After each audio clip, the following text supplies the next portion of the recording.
pantalla completa. La presentación. Bien. Ya está. Pantalla completa.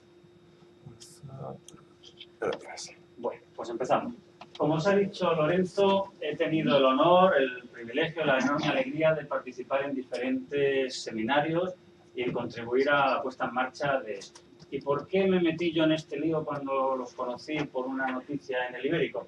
Pues porque yo me suelo leer la ley de universidades en este caso, y en su artículo primero, desde la LRU a todas las reformas que han habido después, se han cambiado cosas, pero ese artículo se ha mantenido, dice textualmente la cabecera de ese artículo: son funciones de la universidad al servicio de la sociedad, 1, 2, 3, 4. Y la primera está muy claro, tenemos que investigar, segundo, tenemos que enseñar, docencia, tercero y cuarto, devolverle a la sociedad lo que la sociedad nos ha dado. Bueno, yo desde el año 93 soy funcionario, soy profesor titular, con lo cual creo que ya debo, bueno, desde entonces llevo intentando devolver a la sociedad lo que ella me dio. Con los impuestos de los ciudadanos me hicieron bachiller, luego me hicieron universitario, luego me hicieron funcionario. Yo creo que debemos devolveros, a los que algunos no lo seáis todavía, no lo seréis, lo que nos han dado. Entonces yo me apunto a un bombardeo. Me dijeron que diera la conferencia inaugural sobre Leonardo Torres Fiello de la embajada, pues lo hicimos perfectamente, ¿verdad? Como ingeniero universal, el más prodigioso inventor de su tiempo, el multiingeniero, ingeniero de todo. La tenéis en vídeo en la página web, o que ahí está. De modo que ya conocíais a quién hablaros, son de lata, el vídeo de lata. Luego quisieron en Cambridge que hablásemos de guerra civil, depuración y exilio.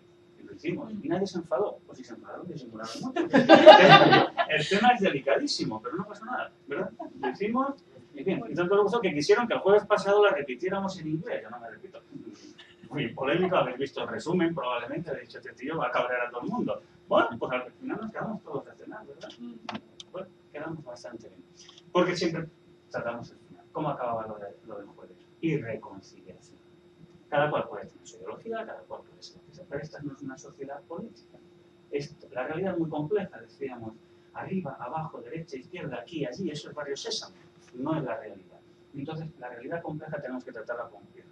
Incluso tratando temas de memoria histórica, como se suele llamar, los hacemos con cuidado y buscando siempre la paz y la reconciliación. Eso fue la síntesis de lo del jueves.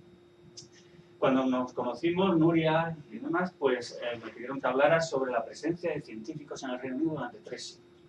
Bueno, dedicamos un cuarto de hora a cada siglo, ¿verdad? Sí, muy precisos. Y ahora, pues teníamos que venir para acá. Paco, ¿puedes venirte? Perfecto, en febrero yo no tengo clase. En el Imperial querían que le diese unas charlas. Digo, muy bien, pues ya di 2 charlas seguidas en el Imperial. Y el jueves haces un Science in the Park. Pues venga, pues hazlo un Science in the Park. ¿Sobre qué? O sea, y además en inglés. Bueno, pues vale, pues muy bien. Yo no soy bilingüe, pero bueno, también está en vídeo, ya lo podéis ver si os lo habéis perdido. ¿Y te vienes a las Midlands el sábado? Pues yo pensaba haberme ido de tiendas con María, pero no ha podido ser, tampoco he podido peinarme, porque no salió a las 6 de la mañana, ayer acabamos a la 1, otra reunión. Y dices, bueno, ¿y de qué queréis que os hable? Dice, pues mira, como va a ser variopinto, cada cual viene de un tema muy general, de cuánto tiempo tengo, dice, media hora, digo, fenomenal, la historia de todas y cada una de las ciencias. Y dice, la historia de todas y cada una de las ciencias, por favor, esto es el sentido del humor, ¿no? Bueno, habéis leído el resumen. Pues esto tiene un origen, esto tiene varios orígenes. Yo soy profesor de Historia de la Ciencia y Historia de la Matemática, y todos sabéis que la Historia de la Ciencia normalmente se cuenta del principio, empezamos donde corresponda, y luego pues, llegamos hasta ningún sitio, porque siempre se acaba el curso antes de que lo terminemos. Es imposible terminarlo. No hay manera. Pero, además, pues, hay que enfrentarse con estas cuestiones históricas de otra manera un poquito distinta. Me invitaron a dar un curso de 10 lecciones en Canarias sobre historia de la astronomía. 10 sesiones, poner mis 10 PowerPoint distintos para cada uno de los 10 temas. Y en un momento dado me llaman y dicen, bueno, pero es que mira, hemos conseguido más financiación, por lo cual lo mismo vienen 10 profesores distintos. Entonces tú das la conferencia inaugural. Bueno, pues concentro un poco en 1 hora. Bueno, me llaman después, cuando ya quedaban 3 días. Oye, mira, que es que nos viene una figura del astrofísico de Canarias, entonces va a hacer de la actualidad y la presentación la hacéis a media. Y en media hora nos cuentas lo que nos ibas a contar en 1 hora, que era lo que nos ibas a contar en 10 lecciones. ¿Eso cómo se hace? Con lo cual, te pones a apuntar y dices, pues hay que hacerlo. Evidentemente no os voy a contar la historia de todas las ciencias, que ocupa estanterías y estanterías, pero vamos a dar un modelo, una forma de aproximarse a todas las ciencias que os puede servir a todos.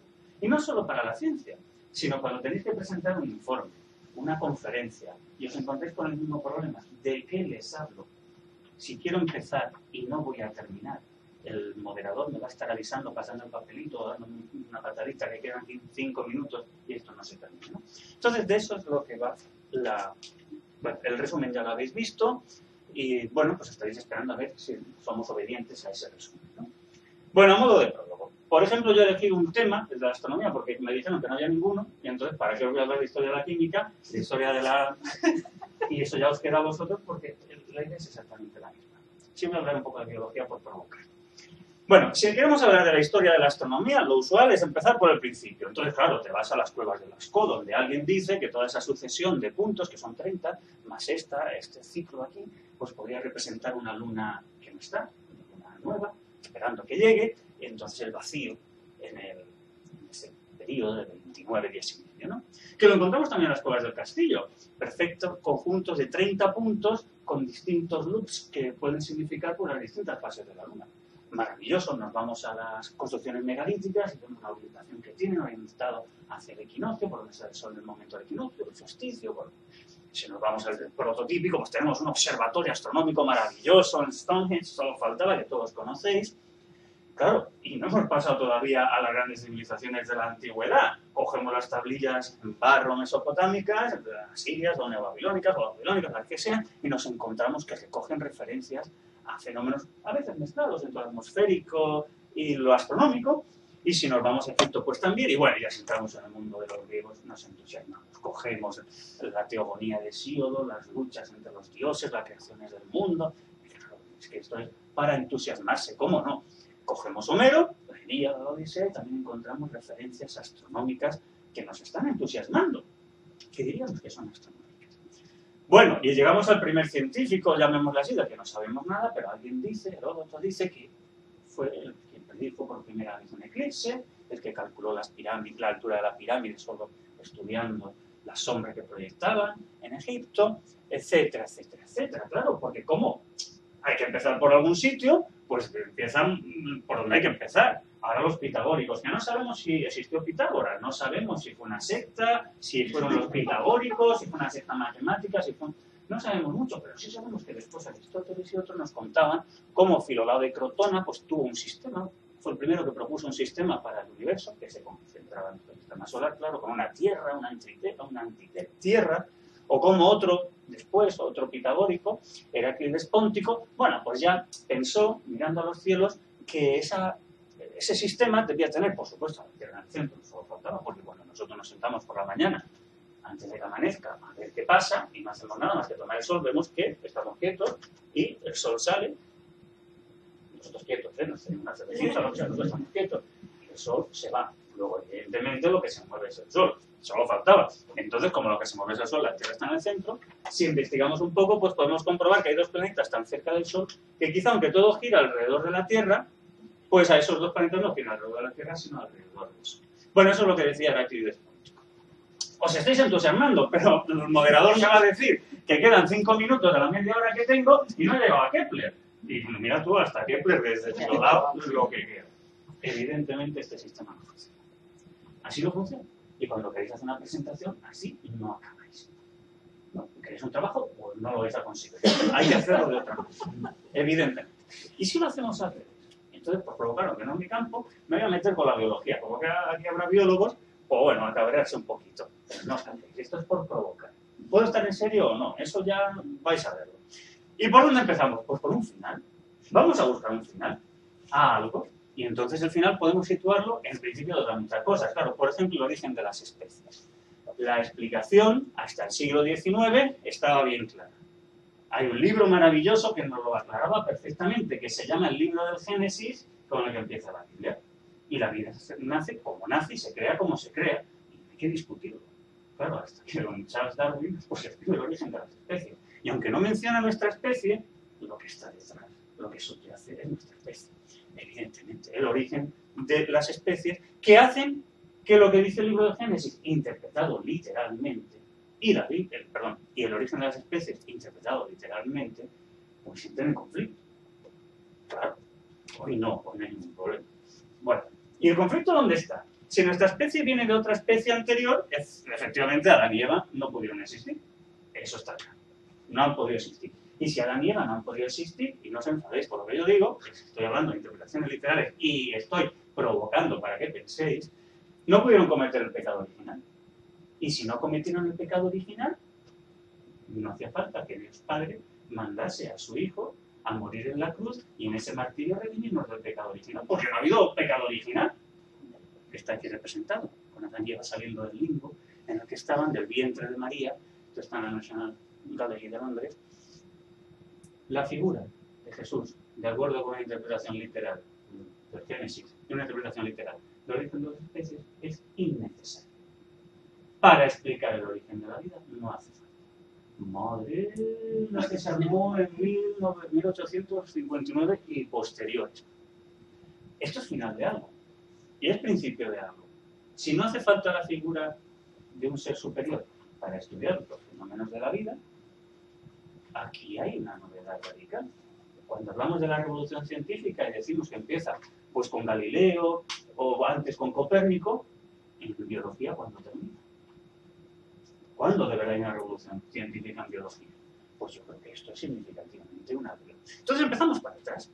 ¿Esto de dónde sale? Pues de un viaje que se pega Darwin cuando es jovencito en el Beagle, peleándose ¿con quién? Pues con el capitán de a bordo, bueno, que le han patrocinado para que vaya a entretener a un capitán que si no se va a aburrir mucho, porque no se puede mezclar, por tener la disciplina en el barco, que va a estar años por ahí, no se puede mezclar con la población, los marineros. ¿Y esto surgió de la nada? ¿Lo que va a descubrir Darwin fue por arte de magia? No, ya Charles Lyell, Alexander von Humboldt, ya habían aportado mucha información sobre la que luego él construiría. ¿Y ellos cómo trabajaban? Bueno, este es el jovencito, el niño, y el jovencito Darwin. Bueno, pues evidentemente ya había habido otros, no británicos, como por ejemplo Lamarck, que ya había propuesto una primera teoría de la evolución, sin explicar los mecanismos, ¿no? Acuñó la palabra biología, introdujo el concepto de adaptación, formuló la primera y dio criterios para la clasificación de los animales. Pero faltaba todavía el mecanismo, y eso es la gran aportación de Darwin. Pero Darwin tampoco nació de la nada, es hijo de su padre y nieto de su abuelo. Y Erasmus Darwin ya fue un evolucionista polémico, que consiguió que su libro, yo no he conseguido eso de ninguno de los míos, ni me han excomulgado todavía, ni me han mandado ningún libro al índice de libros prohibidos por la Inquisición. Y además es que hizo méritos. Y ya introduzco aquí una palabra que habéis visto en el resumen también. La protohistoria de la biología. ¿Qué dijo este hombre para que le mandasen? Pues nada, no pasa nada. Quizá fuese millones de eras antes de que comenzara la historia de la humanidad, aunque sea demasiado audaz. Imaginárselo, que todos los animales de sangre caliente podrían haber surgido a partir de un único filamento vivo, que la gran causa primera dotó de animalidad. Bueno, también hay una causa, un generador, un creador, vale. ¡Qué magnífica idea sobre el poder infinito del gran arquitecto! La causa de las causas, los padres de los padres. Queda muy bonito, muy poético, por supuesto, tu libro va al índice, solo faltaba. El de Darwin no pudo ir al índice, porque era irrebatible. Bueno, es rebatible, pero lo que estaba claro es que estaba aportando estructura, estaba aportando teoría. No se iba a meter en ese fregado vertical. No podía contra eso. Porque daba la explicación por selección natural de ese problema. Y contra eso no había manera. Sí se podía criticar a partir de entonces lo que había habido antes. Fiquismo o creacionismo, como queremos llamar, en alguien que era profundamente evolucionista. Los que habéis conocido ese tema, y si veis el árbol con las especies tal como las clasifica Linneo, en realidad es que está el árbol evolutivo perfectamente ahí puesto. Faltaba el ser humano. Pero no quiso dar ese paso. Las especies habían aparecido después de todo lo que había construido, todas de golpe. Cuando, si es que estaba ya ahí la evolución.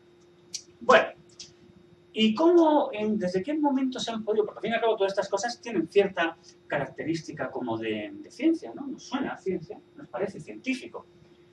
Y a mí me gusta llamarlo como unos prefijos, poniendo unos prefijos. Porque efectivamente, si se quiere hacer investigación científica, cuando llamamos revolución científica lo que pasa en el siglo XVII, pues está, si miramos hacia arriba con el telescopio y si miramos hacia abajo con el microscopio, la forma de enfrentarse a la realidad, no metafísicamente, sino experimentalmente, lo que desde entonces llamaríamos el método científico. Pero claro, si Dios va a estar interviniendo permanentemente hasta el siglo XIX, no le vamos a llamar a eso ciencia, me parece a mí. Y en el siglo XVII todavía intervenía Dios. Por eso yo introduzco esos dos prefijos que habéis visto, pre y proto, que lo vamos a explicar un poquito más. Bueno, pues ahora ya con estas provocaciones de abajo hasta arriba, de arriba hasta abajo, vamos a daros ese modelo que puede servir para todas las ciencias. Pero voy a usar como ejemplo pues, la astronomía. Y luego cada cual pues, lo use para la química, coja la Lavoisier si le apetece, o coja quien quiera, y vaya introduciendo pues, los aspectos, las estructuras, los hitos que quiera hacer.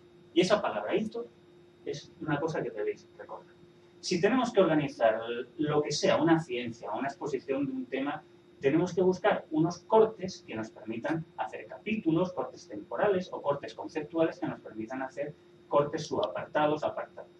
Entonces, desde la perspectiva histórica, yo lo que voy a buscar son unos momentos, unos libros, unos desarrollos, unas teorías, unos conceptos introducidos que permitan determinar cuándo una determinada disciplina, la que sea, de verdad podemos decir que tiene rango científico. Que ese campo ha adquirido naturaleza de ciencia. Si ese campo científico no ha adquirido naturaleza de ciencia hasta ese momento, por lo anterior no lo podemos llamar ciencia. Lo llamaremos casi ciencia. Y para ese casi ciencia se han inventado o se pueden utilizar dos prefijos de antelación, pre y proto. Los dos, como estáis viendo, son palabras griegas o prefijos de origen etimológico griego. Y los dos quieren decir algo, aceptando el sufijo, algo que es previo. Pero pre es algo previo, pero de distinta naturaleza que el sufijo. Mientras que proto es algo que es previo también, pero ya casi de la misma naturaleza que el sufijo. Anda, pues solo con esto ya estáis viendo que cada vez que tenéis que hacer algo, cuando queréis aproximar a lo vuestro, esto casi es, pero para que se construya esto que casi es, tiene que haber una serie de cosas previas que no lo eran todavía. Y nos podemos enfrentar a cualquier campo científico de esta manera, a la orientación histórica de cualquier campo científico. Bueno, yo esto lo apliqué al caso de la matemática porque como profesor de historia de la matemática me encontraba con ese problema todos los años. Empezaban a irse de huelga mis alumnos, luego no sé qué, luego no sé cuánto, no acabábamos nunca. Dije, no podemos empezar por el principio, porque se empieza por la prehistoria, Mesopotamia me entusiasmo, Egipto no veas, los griegos, pues, no llegaba al 17 nunca, claro. Lo cual ellos querían que no llegásemos porque se complicaba la historia mucho. Entonces lo importante para el caso, por ejemplo, de la astronomía es ¿de qué estamos hablando? Y eso os va a pasar muchas veces. Hacéis una presentación de 1 hora, pero acabáis la presentación y dices, bueno, ¿yo de qué estaba hablando? A mí me han dicho que precise algo, no me ha pedido nadie que precise el objeto. Entonces, si queremos precisar, en el caso de la historia, pues lo que tenemos que hacer es ver de qué objeto vamos a construir su historia, el objeto historial. Si cogemos lo que dice Platón, por ejemplo, de la astronomía, pues nos decía, damos a esta materia el nombre de astronomía. Y el verdadero astrónomo tiene necesidad de una gran ciencia, entendiendo que no es el hombre que hace astronomía a la manera de Hesíodo y todos los místicos y esotéricos, observando las puestas de sol, las salidas de los astros, sino que es el hombre que ha observado 7 de las 8 revoluciones celestes, describiendo cada una de las 7 su círculo de una manera que ningún hombre estaría en condiciones de comprender fácilmente, a menos que hubiera recibido unos dones excepcionales y hubiese estudiado bastante. Bueno, esta es una primera aproximación, pero cuando queremos saber qué es algo, le damos a Google, y lo primero que sale, ¿qué es? Wikipedia. Bueno, pues ¿qué nos dice?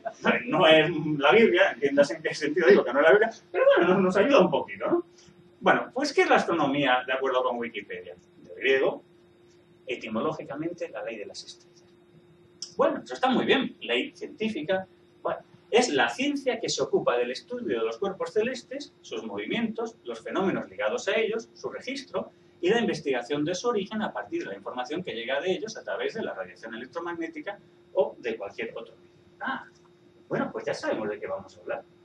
Esto es astronomía. Bueno, o qué es biología, o qué es química, o qué es física. Si no sabemos de qué vamos a hablar, no nos podemos pasar 1 hora o un curso entero hablando. Es importante. Y en cualquier caso, de lo que estamos hablando es de una ciencia que necesita observación. Con los ojos o mediante instrumental. A partir del siglo XVII con instrumental, antes, bueno, pues había lanzacillas, había regletas, había gnomons, pero sobre todo eran los ojos, ¿no? Y hacer un estudio matemático de lo observado. Si no hacemos un estudio matemático solo observando, pues no llegamos a mucho. Y lo hacemos desde distintos campos, llamémosle matemáticos. Los más sencillos y los primeros en el tiempo, geometría, aritmética y trigonometría. Y con esas herramientas matemáticas, ¿qué podíamos estudiar? Pues podíamos estudiar la posición de los cuerpos celestes, sin que se movieran mucho. Es decir, un estudio estático. ¿Qué magnitudes utilizábamos? Longitud, área, ángulo, y tomábamos medidas. Eso es lo que podíamos hacer con esas herramientas matemáticas. Pero bueno, la ciencia avanza, que es una barbaridad, que decían, ¿no? Y desde Arquímedes en adelante, Galileo, lo veremos después, pues se introduce otro campo, que es la cinemática. La cinemática introduce otras variables. Ya introduce la variable, bueno, vamos a ver cómo cambia el desplazamiento en función del tiempo y velocidad. Luego podemos estudiar la aceleración también, pero esa aceleración ya es un poco más complicada. En cualquier caso, lo que va a estudiar la cinemática es cómo son esos movimientos de esos planetas. Y lo vamos a intentar describir. No es solo cómo son, sino cómo describimos matemáticamente esos movimientos. Y finalmente, ¿por qué hay movimiento? ¿Qué es lo que ocasiona el movimiento? Y eso nos lo proporciona la dinámica, introduciendo dos nuevas variables, dos nuevas magnitudes, la masa y la fuerza. ¿Ah? Pues muy bien. Y entonces vamos a ver cómo escribimos esto. Porque lo mismo que encontrábamos a Darwin en 1859, encontramos a Pierre-Simon de Laplace, que le va a regalar su sistema del mundo a Napoleón. Napoleón ya va a ser emperador y le dice, bueno, pues aquí tiene de regalo. Napoleón es muy culto. Los militares franceses, como los militares españoles del siglo XIX, son los científicos más importantes que tiene Francia o que tiene España. Son liberales, son ilustrados y son, de verdad, los científicos, los ingenieros navales, militares más importantes. Bueno, pues se lee el libro. Yo creo que fue el sistema del mundo, porque el Tratado de Mecánica Celeste son muchos volúmenes y además no se acaba de publicar hasta los años 20, entonces ya Napoleón no es Napoleón. O sea, que yo creo que fue el sistema del mundo. Bueno, pero le dice Napoleón a Laplace, a ver, señor Pierre-Simon de Laplace, habéis escrito un extraordinario libro sobre el sistema del universo, pero en él no habéis mencionado ni una sola vez a su creador. Esto es maravilloso, ya está, ya hemos encontrado el hito, ya hemos encontrado el corte temporal que nos va a permitir, en el caso de la astronomía, como en el caso de la biología hace un rato, cortar en la evolución histórica del tiempo y empezar de arriba para abajo. ¿Por qué? Porque Laplace le contestó, sí, señor, esa es una hipótesis que no he necesitado. He podido escribir, por primera vez, soy el primero que ha podido escribir un libro de astronomía sin que tenga que venir un ser supremo a organizar los planetas, hacer que se muevan así y explicarnos por qué se mueven. Maravilloso. No me digáis que no es un hallazgo. Bueno, y efectivamente, aunque no esté expresado en notación vectorial, en la mecánica celeste ya se puede explicar todo lo que es mecánica celeste sin que Dios intervenga. Por tanto, tenemos formulación en forma de ecuaciones, que no es ninguna tontería. Veremos ahora en un rato que es una novedad. Con unas magnitudes, así las que hemos estado hablando, longitud, tiempo, masa, fuerza, pero sin Dios. Es una variable que no hay que utilizar. Pero bueno, no deja de ser sorprendente. No desde el siglo XXI en el que estamos, sino de lo que viene ahora. Porque ¿cómo vamos a ir para adelante? No, a partir de aquí que va a empezar la historia. Vale, pero vosotros queréis conocer lo anterior. Porque el siglo XVIII, de la Ilustración, es el que va a ir procurando que esa variable de ahí vaya desapareciendo sin lograrlo. Sin lograrlo. Va a proporcionar las herramientas matemáticas para que podamos expresar con ecuaciones, álgebra y análisis, esas relaciones entre esas variables, con esas variables que ya existían desde antes. Por ejemplo, aquí tenemos la forma en que Leonhard Euler escribe la ley fundamental de la dinámica, entendiendo que el espacio es tridimensional y que sin hablar de vectores, pero que sí hay componente X, componente Y, componente Z para cada una de las variables que hoy llamamos vectoriales. ¿De acuerdo? El desplazamiento, la velocidad, etc. Y lo explica así, en cada una de las componentes X, Y, Z que diríamos. ¿Y esto en qué se basa? ¿Qué es lo que es el siglo XVIII? El siglo XVIII es el de la matematización y desarrollo de Newton. De la gran obra de Newton, que es el creador, efectivamente, de la dinámica y de la gravitación, de las dos grandes teorías de la mecánica. Pero ¿cómo escribe Newton su libro? Pues lo escribe geométricamente. No hay ni una sola ecuación. La escribe como lo hubiese escrito Euclides en el siglo III a.C. Retóricamente, geométricamente, more geométrico, al modo de los grandes geómetras, los griegos, claro, de la antigüedad. Introduce la variable fuerza, la magnitud fuerza, introduce la variable masa, una masa que tiene dos naturalezas, resistiva, masa inercial, y activa. La masa tiene una capacidad de atraer a todos los cuerpos. Tú y yo nos estamos atrayendo, poquito porque tenemos poca cantidad de materia, pero la Tierra y el Sol pues se atraen más porque tienen más cantidad de materia. Bueno, pues todo eso se debe retóricamente, sin ecuaciones, a Newton. Para que veáis, aquí lo tenemos. Las leyes del movimiento, todas expresadas así, retóricamente. Lo que hoy llamaríamos ley fundamental de la dinámica, fuerza igual a masa por aceleración con la constante dinámica de proporcionalidad, no está en Newton. Olvidaros, no lo busquéis, porque no va a estar. Lo vamos a encontrar El cambio de movimiento es proporcional a la fuerza motriz impresa y se hace en la dirección de la línea recta en la que se imprime esa fuerza. Esa es la ley de Newton. Pero no busquéis ecuaciones. Lo que vamos a encontrar todo lo más, bueno, ¿os acordáis de cómo nos definían la integral definida en bachillerato, no? Bueno, eso sí va a estar, pero geometría. No vais a encontrar los símbolos que van a ser de Leibniz y de otros autores. No lo vais a encontrar. Sí va a ser un creador de análisis matemático, pero no en los principios, no aplicado a la física. Si vamos a la parte que más nos interesa, la masa astronómica, el sistema del mundo, no busquéis la ley de la gravitación universal explicada así. Irá poquito a poco, irá poquito a poco. Con planetas circunjovianos, las lunas de Júpiter. Luego, por similitud entre esos planetas que giran alrededor de Júpiter con los planetas, entre ellos la Tierra, que va a girar alrededor del Sol. Pero poquito a poco, para ir convenciendo.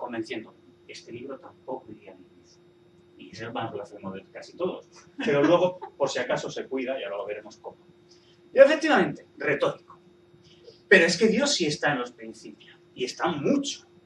Porque, bueno, y aquí lo aparecerá 2 millones de veces, que no me quiero enrollar un montón, aquí lo vais a ver. Los planetas, pero esto es imposible que suceda si no es en el dominio del uno. Si no, estos planetas no estarían donde están. Este ser uno gobierna todas las cosas, no como el alma del mundo, sino como el Señor de todo ello.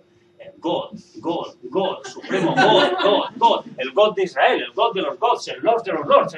Bueno, y así seguimos, porque sigue estando Dios como necesidad para explicar un montón de cosas que hasta un siglo y pico después no se van a resolver. Matemática y metafísicamente. Bueno, podéis leeros, esto es el final. O sea que el sistema del mundo de verdad merece la pena ser leído. Bueno, pues ya casi entonces hemos terminado. Prácticamente. No sé si llevamos ya la media hora, pero casi hemos terminado. Porque en el caso de la astronomía, como en el caso de cualquier ciencia, es ya muy sencillo organizarse. Primero buscamos de qué puñetas estamos hablando. ¿Cuál es el objeto de estudio? La biología, la química, la matemática, la física. Y estamos hablando de campos científicos. Entonces, la pregunta que nos tenemos que hacer tiene que precisarse. ¿Qué es el objeto de nuestro estudio? En tanto que objeto científico. Que puede ser el estudio de un concepto, puede ser el estudio de una teoría, puede ser el estudio de cualquier cosa, pero tenemos que precisar ese concepto. Y estando en un ámbito científico, tenemos que ver cuándo ese concepto, esa teoría, de verdad es científica. Bueno, pues entonces, en el caso de la astronomía, ¿qué vamos a llamar? ¿Cuándo va a empezar la historia? Pues cuando la hipótesis de Dios deja de ser necesaria. La hipótesis de Dios deja de ser necesaria en torno a 1800. ¿Cuándo empieza la historia de la astronomía? En 1800. O 1801. O cuando queráis, porque si no pasa nada, si podemos decir que empieza en Newton. Vale, pues lo justificamos. Y empieza en Newton. Entonces el criterio de cientificidad no es que deje de existir Dios, sino el criterio de cientificidad es que demos una explicación, aunque sea retórica, de algo que no estaba explicado antes. Pues ya está, cada cual como historiador elija el criterio que quiera, que lo justifique. Yo por provocar elijo este que me gusta más. Científicamente nadie ha hecho esto, es una locura. Pero bueno, todo el mundo lo pondría en Newton o lo pone en Galileo o donde quiera. Pues a mí me gusta decir cosas distintas y para eso me habéis traído, ¿verdad que sí? Bueno, pero por supuesto, esto tiene unos albores. Antes de que a alguien se le ocurra eso, hay unos antecedentes, ¿no? De casi ya. Bueno, yo he querido llamar protohistoria, que se utiliza para... El término protohistoria existe y los historiadores lo utilizan mucho. La protohistoria de España pues son los íberos, los celtas, antes de que se escriba. En general se dice que la historia empieza cuando el hombre empieza a escribir y los momentos previos a la escritura, cuando ya existe la escritura en otros sitios, pero por ejemplo en la península ibérica no existe, pues le llamamos la protohistoria del solar ibérico, que se solía escribir antes. Bueno, a mí me parece que ese término, y si hay biólogos aquí, pues no se puede aplicar así. A mí me parece que aplicado al caso de los seres humanos, eso implicaría que la prehistoria la determina, la diferencia entre prehistoria e historia, simplemente que el hombre escriba, no la aparición de nuestra especie. Haya sucedido eso cuando haya sucedido, hace 80.000 o 120.000 años, sea en África o donde haya sido. Para mí la aparición de nuestra especie me parece que es un corte temporal un poquito más importante que el hombre escriba o no escriba, porque cada sitio escribe de una manera, o no llega a escribir, los llamo mamis, sí, escribir. Entonces, viven en la prehistoria que decimos. A mí me parece, lo puse en una nota de página y no les gusta a los antropólogos, que podríamos decir prehistoria, meter a los dinosaurios, a los homínidos anteriores a nuestra especie, porque no escribimos hasta el siglo, el año más o menos 3.000 años antes de Cristo, me parece que es demasiado. Cortemos. Llamémosle prehistoria a lo que le sucede a la evolución de nuestra especie antes de que aparezca nuestra especie. Pre es algo previo. Llamémosle proto, por ejemplo, al periodo desde que aparece nuestra especie hasta que nuestra especie escribe. Y llamémosle historia desde que nuestra especie escribe. Bueno, pues es una posibilidad. Bueno, aplicado a la astronomía, por analogía, pues sería la etapa en la que se estudian los astros y sus movimientos, pues no con las herramientas de la mecánica celeste, sino con las herramientas de la geometría y de la cinemática. Newton estaría aquí entre medias. Puedes conceder que cada cual ponga el comienzo de la historia cuando quiera. Y yo pondría el comienzo efectivamente de la historia en la creación de la dinámica, con la introducción de fuerza y como causa de movimientos, o la masa como causa de atracción gravitatoria. Pero bueno, ahí los límites siempre son difusos y cada cual que lo ponga cuando quiera. Pero lo que está claro es que no podemos llamar astronomía a poner unas cuantas piedras encima de unas de otras o a poner una tablilla que hoy está nublado y es lo mismo que un eclipse, como pueden decir los mesopotámicos. O el fin del mundo maya, que dio varias conferencias el año también, que estuvimos por aquí, ¿verdad? Porque, bueno, da juego, que hay detrás, pero precisamente decir que eso es ciencia, pues no se le puede llamar ciencia. Bueno, pues esta sería un poco la estructura.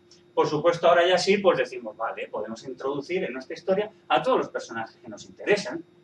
Antes de Newton, si hemos querido poner o con Newton o con Laplace el comienzo de la historia, ha habido muchos que han permitido que se llegue a lo que se ha llegado. Y por supuesto Galileo, que tenemos que entender cómo en este problema que tiene Newton de no tener una matemática para poder expresar su dinámica o su teoría de la gravitación, es una cosa heredada porque no estaba, ha tenido que crear él. El mismo Galileo, al que siempre se dice o se le atribuye esta frase, Dios ha escrito el universo en lenguaje matemático, cuando leemos, no a los que dicen que dice, no, vamos a leer lo que dice Galileo, que hoy está todo en internet, y vemos lo que escribió en el Saggiatore, pues resulta que es que ese lenguaje matemático eran círculos, triángulos, con eso no explicas nada.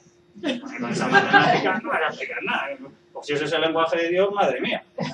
Bueno, total, que efectivamente Galileo aportó mucho, pero la matemática de Galileo es la de Arquímedes. Esto está en los tratados de estática de Arquímedes. Aportó un poquito de matemática también, pero sobre todo aportó conocimiento a través del uso del telescopio, la observación, el método de la ciencia. Como veis, estoy yendo para atrás. Todo esto es imprescindible, tanto la dinámica terrestre de Galileo como la celeste de Kepler, para que Newton pudiera, unificándolas, crear su sistema.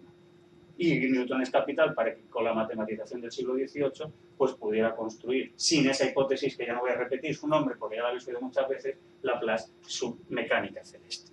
Evidentemente, Galileo lo que se estaba basando es en precedentes. La revolución científica se dice que empieza en 1543, cuando en el lecho de muerte autoriza Copérnico que se publique De Revolutionibus, que no se ha tenido a publicar en vida, solo tiene un opúsculo por ahí circulando.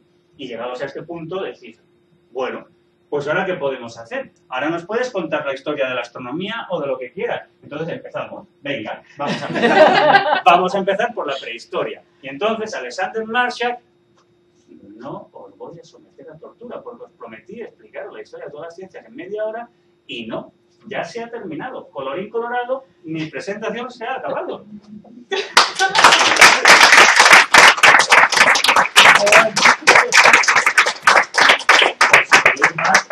De las 120 transparentes slides que tiene la presentación, pues han habido 40.